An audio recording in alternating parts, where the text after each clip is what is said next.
know very well, Paul Ekman, has been listening to our conversation all the way from San Francisco. There he is in front of us.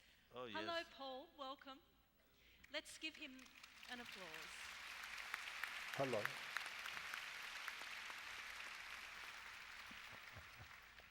Paul, we have half an hour together with you. We're sorry that you can't join us for the full dialogue, but we're delighted to have you here with us to converse with His Holiness now for the next half an hour. So please, welcome.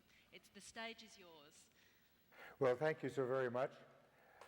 It's such a pleasure to hear you and look at you, my dear friend.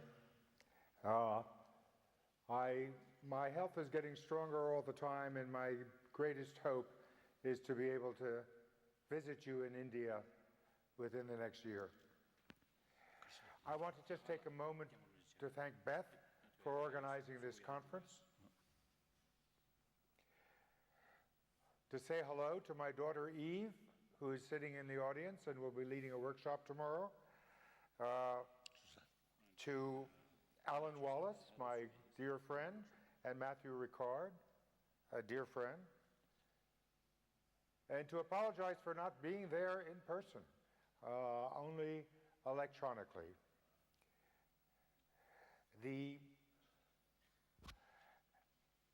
So much of what you said I completely agree with, and I have almost nothing to add, but there are a few points that I thought might be worth elaborating and discussing with you. Go ahead, Paul. We can hear you.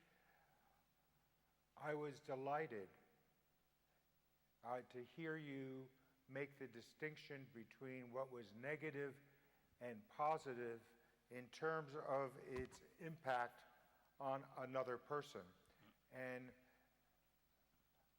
our friend Alan Wallace pointed out to me we need to extend that a bit more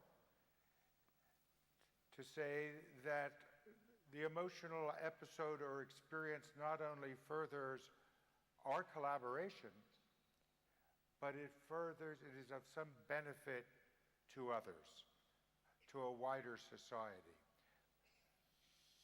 Otherwise, we would say a congenial emotional relationship among terrorists is very positive. So thank you, Alan, for that. You said that it was wrong perception that gives rise to our negative experience of emotion. And of course, as is often the case, we have to say, well, where does the wrong perception arise from? And I have to believe that that occurs because of experience that itself is harmful and distorts our perception of later events. And part of the problem with emotions is that once you learn from a wrong experience, a wrong perception, it's likely to become unchallenged and very automatically guide how we act.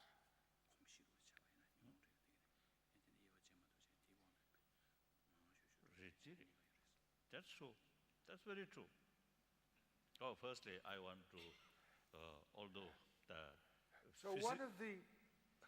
physically long distance, but you see, our mind mentally very close. I always remember you. Whenever I imagine your face, it always brings some kind of calm. Although you mentioned, and in the past, you also... It does the same for you, when I see your face. So thank you very much. Yes, I really, please take care. Thank you. Last few days, I also get some problem. The right knee, right? So naturally, we're getting older and older. We have to take care. And particularly, when you walk, please take care.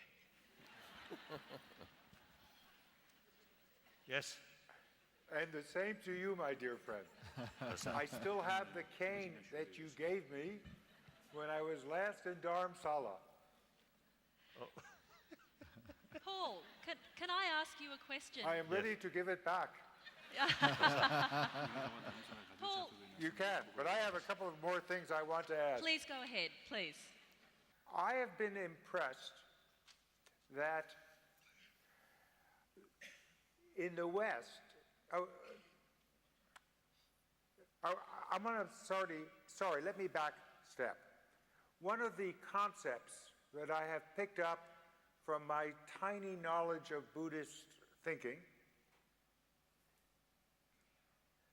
is the idea of an antidote. And what then one can say is the antidote to wrong perception.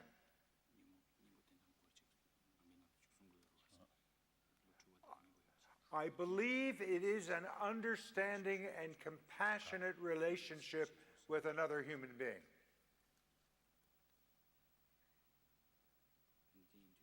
Would you agree that's the antidote to wrong experience?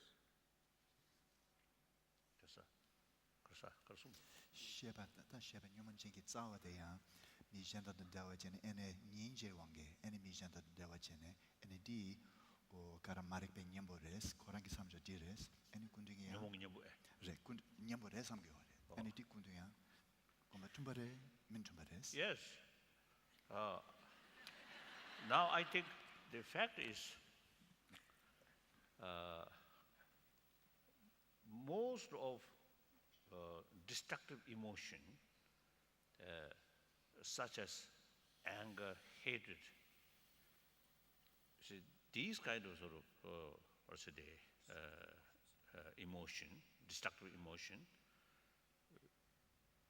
when you develop genuine sense of concern of others' well-being, altruistic attitude, when that increase, then there is no basis or object to feel harm because you respect them. Actually, you develop genuine sense of concern of their well-being. So that's one way. Then some destructive emotion, more deeper level, I feel, as I mentioned at the beginning, most of the destructive emotion develop on the basis of the appearances. So now, for example, I think desire, desire is good, neutral. Desire something good, that desire is good. Desire something bad, that desire is bad. But desire, strong desire in our ordinary level, very much related with the thing which objectively, things appears as exist objectively. That now, through analyze, you can't find anything exist by objectively. So that is something now different. Certain, I think, destructive emotion essentially cannot sort of reduce by simply practice of altruism. What do you think? I don't disagree. I do think that it is that desire can cause us to be unaware of what we are feeling and how our feelings are distorting our perception of others, of their motives, of their intentions. And that's what leads to a destructive episode.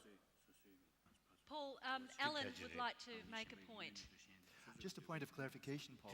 I think the point His Holiness was making here is not that there aren't any objects, that we can't know any objects, but this whole issue of the real English term is reification.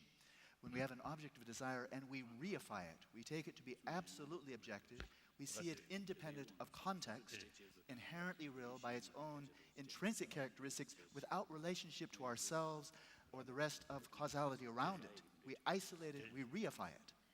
On the basis of that, afflictive desire arises, afflictive anger arises, all mental afflictions arise. So I think that's the real critical point, and as Holiness was saying, to see through that delusion of the reification of objects takes more than altruism, takes more than compassion.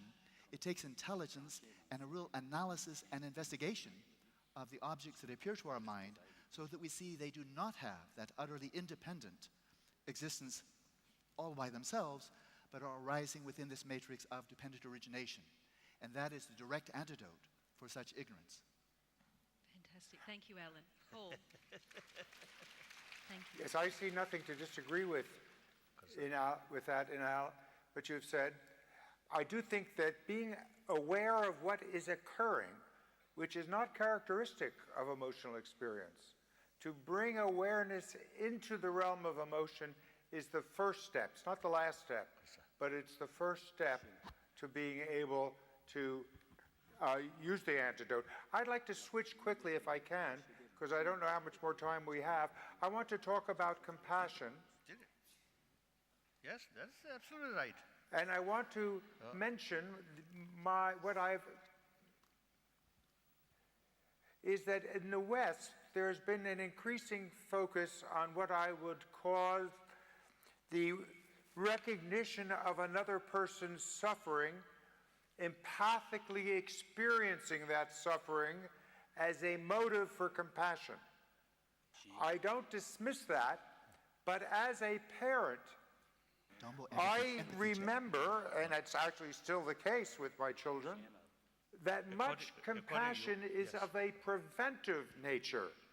When I tell my children wear a helmet to prevent them injuring their head in an accident, they're not suffering at the time. I'm trying to prevent suffering. When I give money to Doctors Without Borders, I'm trying to prevent suffering. I'm not relieving immediately perceived suffering. So I would call this a more cognitively based form of compassion, and probably one that is very educable. So what do you think of that distinction between the emotion, empathetic experience of suffering as a motive for compassion and the preventive anticipation to prevent suffering, this more cognitively based compassion? Oh, yes. Yes, as I mentioned at the beginning, the compassion which we are talking, that usually people or even animal, you see, do not understand that, do not sort of develop that kind of sort of, I usually call unbiased compassion. Now the stronger sort of sense of concern of others as intelligence, using reasons, short-term benefit, long-term benefit, then you develop willingness to cultivate that. I think you heard, I think, many times, sometimes I usually describe, we are selfish, but should be wise selfish like you, rather than foolish selfish. So our usual our sense of concern, only oneself, and then those limited people, then more wise selfish, you see, taking care of the larger sort of others, particularly your enemy, then there is real possibility today's your enemy after some time may become best friend of you. If you keep negative feeling towards enemy, the enemy can multiply. So that's the reason, thinking, long-term sort of interest. Oh, yes? Paul. Yes, you are going to say something. So I am about to, yes. 11 years ago, when I first met you in Dharamsala, you said, this is describing yourself, you said, when I engage in a compassionate act,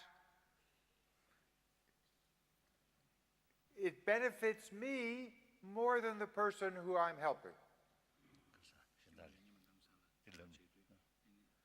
So I've been waiting 11 years for you to explain that.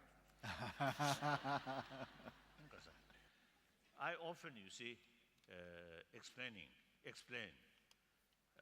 One occasion, I was in Germany. When I passing through a street, as you know, whenever I met some people, even if it's a stranger or ordinary people, never met, do not know each other, but I always smile. Then, some occasion, particularly young female, when I say, as usual, I smile. Then my smile, expression of compassion, brings more suspicion on their mind.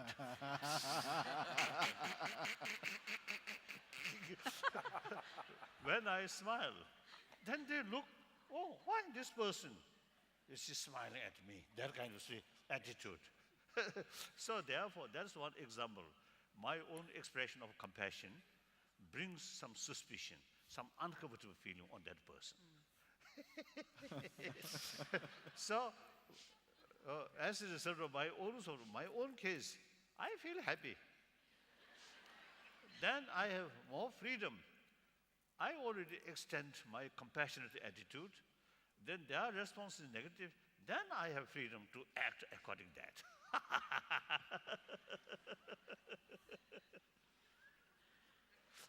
If I still... Within what you just said, No. you... Yes, Kasa. What? No, go ahead, please. Your Holiness, can I... I think last few decades, I think Okay. I is always the expression of compassion a smile? Say that again, Paul. Is the facial expression of compassion a smile?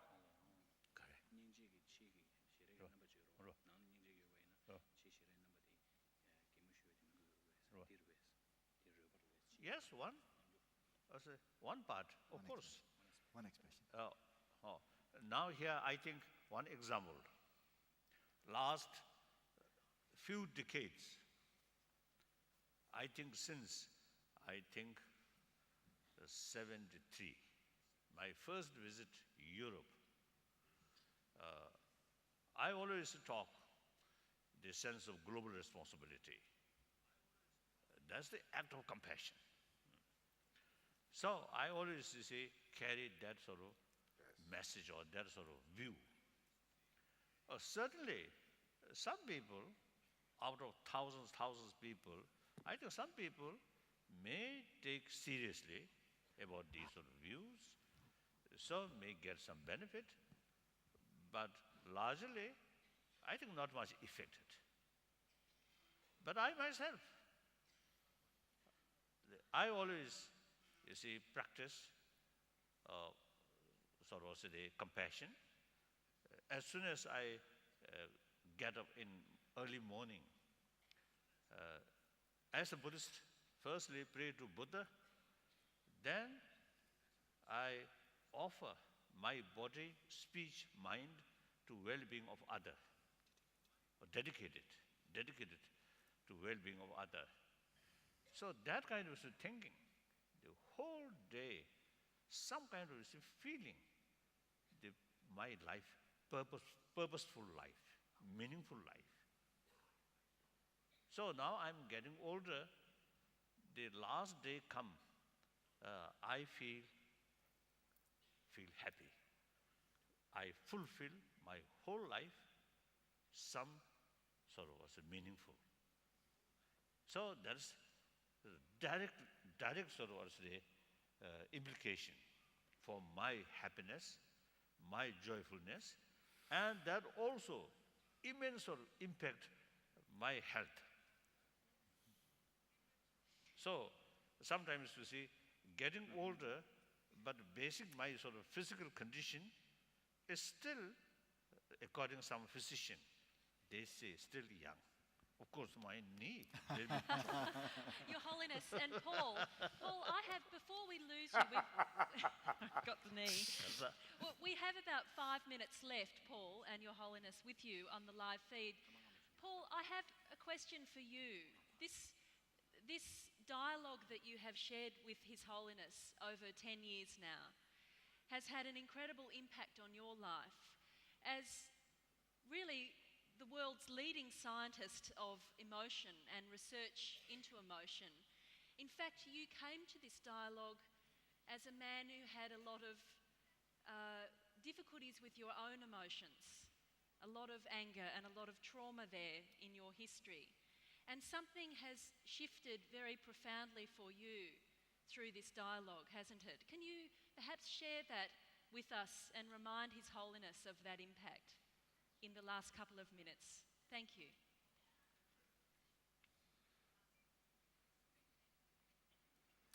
Well, I think he knows that story very well. When I came to Dharamsala, it was not because of any interest in Buddhism, but it was because of my daughter's interest. And as I recall, my now dear friend Alan Wallace thought it was the greatest mistake he had made to invite me to Dharamsala. But when I first met the Dalai Lama, I had this experience of connection as if I had known him all of my life, as if he was the brother I never had, and as if we were speaking directly to each other, even when we were not talking to each other. Now, he can explain that and I can't. From a Western point of view, it's déjà vu, which only means I don't understand it. But it's interesting. But I have come to understand that there are very real phenomena of great importance that we do not yet understand, which doesn't mean they don't exist. I was halfway through a book called Emotions Revealed when I came to Dharamsala, and when I came back to San Francisco, I was halfway through this book on emotions. Finish. Oh, we lost him. We lost the feed, Your Holiness. That's all right. They'll survive without it. You can hear us? Paul, can you hear us? If you can hear us, Okay. we'd like to extend our thanks to you, Paul, if you can hear us. So if we could all extend our thanks to Paul. Shame we lost it. But I didn't realise it was going to cut. Yeah. My apologies. I didn't realise that was going to cut so abruptly like that. But perhaps you can continue the conversation with him next time. But I know that Paul writes very profoundly of the impact and of of meeting you and of a beautiful scene where you are holding his hand. This power of touch seems very potent to me. And you are also holding the hand of his daughter, Eve Ekman. And Eve, thank you for being in the audience today. Paul's daughter is with us today. I see. Where? Just here. Oh.